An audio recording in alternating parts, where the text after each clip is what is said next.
Hey guys, this is Jack here with another video, basically event recap of today's Apple media event. And they actually live streamed it, but I wasn't able to watch it because today I started school. And I got back around 12 or 1ish, but I hung out with some friends and I didn't get home till at least about an hour or so, a little bit over an hour ago. Right now it's just a little bit over 5, and I have the Apple keynote stream in the background, and I have my iPad for reference with some notes. So let's begin. Apple, when Steve Jobs took the stage, he gave a few stats about the iOS platform, how many units, how many activations, how many devices sold, and all that other stuff, how many downloads. And then he went on to talk about iOS 4.1, the next version, or next, update to iOS 4.0. And iOS 4.1 packs in a big punch. There's HDR photos, bug fixes for the proximity sensor, Bluetooth, and iPhone 3G performance issues, and as well as Game Center. Game Center is basically a social gaming network, and it sends you push notifications when people challenge you to a game or something like that. And also you can upload HD videos over Wi-Fi, and that was absent in the iPhone 4. You couldn't upload HD movies made in iMovie over 3G or Wi-Fi, even if you were on Wi-Fi, and that really sucked because you can take such beautiful videos, but you couldn't upload them anywhere. Now you can, but only over Wi-Fi with HD. So TV show rentals and purchases, that's standard, not really that big of an update. And then Apple Steve Jobs invites Mike Capps from Epic Games to demo their new game called Project Swords. It's going to be available soon, just in time for the holiday season. And it's basically a showcase for Game Center and the abilities it has. So Game Center is kind of like OpenFaint and Plus Plus, but it's actually across the whole platform. So as long as you take advantage of the APIs and you use them and you incorporate them into your application or game or whatever you're doing, then you should be fine. So when is iOS 4.1 available? It's available next week, free download on iTunes for iPhone and iPod Touch users. iOS 4.2, Steve Jobs gave us a sneak peek, and it was all about the iPad. Wireless printing plus Print Center, AirPlay, and multitasking. AirPlay is basically like AirTunes, but for music, photos, and videos. AirTunes is only for music. And in wireless printing, paired with Print Center, you can print stuff from your iPad directly to your wireless printer, or wirelessly connected printer. So as long as your printer connected to your network, you should be fine. So next up, we have actually, before we get there, when is iOS 4.2 available for iPads? It's going to be available in November. I'm not sure if it's early or late or in mid-November. I'm not sure. And then let's get to the main part of the whole entire media event, and that was iPods. Steve Jobs gave a demonstration of the new iPod Shuffle. It has the same button design and the same chassis pretty much as a second 2G iPod Shuffle, as well as the voiceover software and playlist of the 3G. And there's also Genius Mixes, 15 hours of music, 5 colors for $49. That's not bad. The iPod Nano shared a similar form factor. It's square, it's got a clip, it looks, well, for all intents and purposes, just like an iPod Shuffle. But the one difference is it's got a very tiny multi-touch display. I forgot how big it is exactly, but it's like a couple centimeters by a couple centimeters. And it's just enough for a block of 4 icons, so 2x2. And the new iPod Nano, it's touch-based, multi-touch. It's got Nike Plus and a pedometer. It's got 29 languages in voiceover and twist gestures to change your orientation. You just twist the screen and you can change your orientation. It's got 7 colors, goes for $149 for 8 gigabyte, and I think $179 for 16.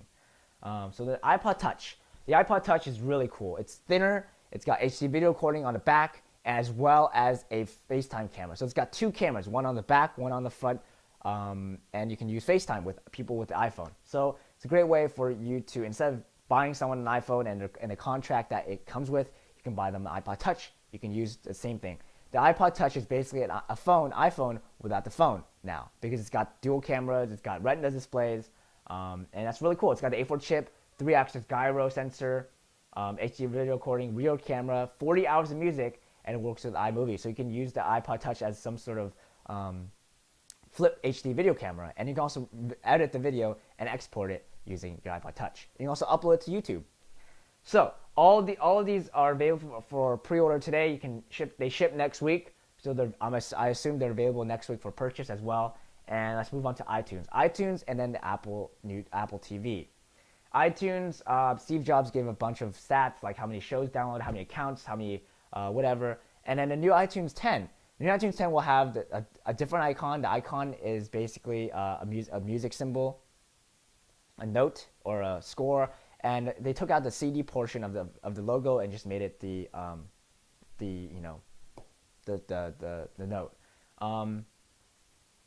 One of the biggest and best features in iTunes 10 is Ping. Ping is a social network for music, and it works very similar to Facebook in terms of the way you can post content, and also very similar to Twitter in a way you can make friends or follow people. So it does use the concept of following someone else. It's basically Facebook plus Twitter meet iTunes. You can follow people. You have custom top 10s lists based on your friends. You have a circle. You can have a circle of friends, and you can have concert information. So it's basically just you can find all the information to music through Ping, and that is available today. iTunes 10 is available for download today. So the Apple TV, that is pretty much the one. That was the one last thing of the presentation, and it's just to be honest, it's truly spectacular. It costs $99. It's got no storage on board. It's all streaming. In this little tiny box, you've got power, HDMI, optical audio, Ethernet, and Wi-Fi. That's all the ports they have. The power brick is incorporated into the device. All rentals, no purchases. They're all HD when available. There's no storage management. There's only streaming, no syncing. Now, HD movies for rent are $4.99 on the first run. So if the DVD comes out today, I can rent the movie on my Apple TV for $4.99 for HD.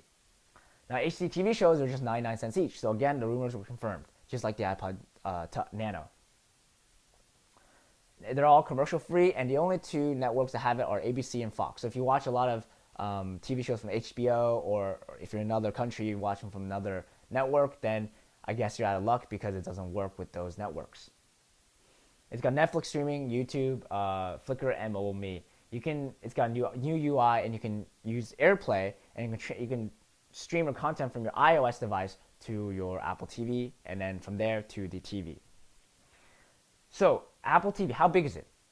Well, it's about, if the Apple TV were about this size, the new Apple TV would be about this size. It's 1/4 the size. It's very tiny because you don't have a hard drive. You don't have that kind of stuff anymore.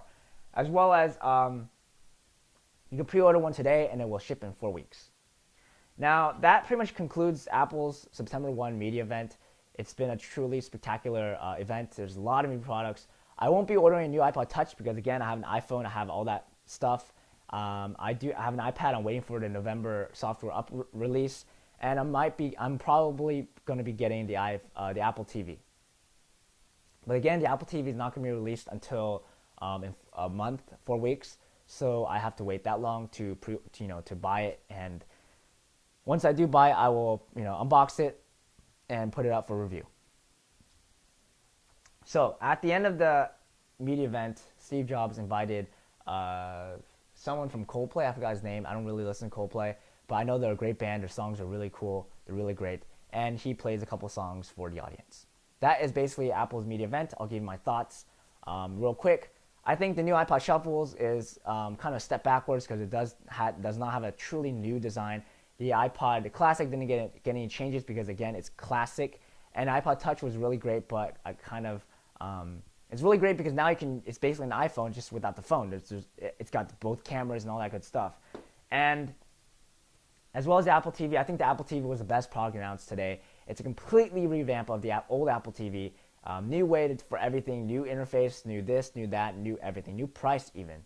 So again, I really love today's media event. I hope I covered everything. And I'm also testing a new system. We're using a lav mic. I unboxed, but I haven't uploaded the video yet, so I will upload the video after this video.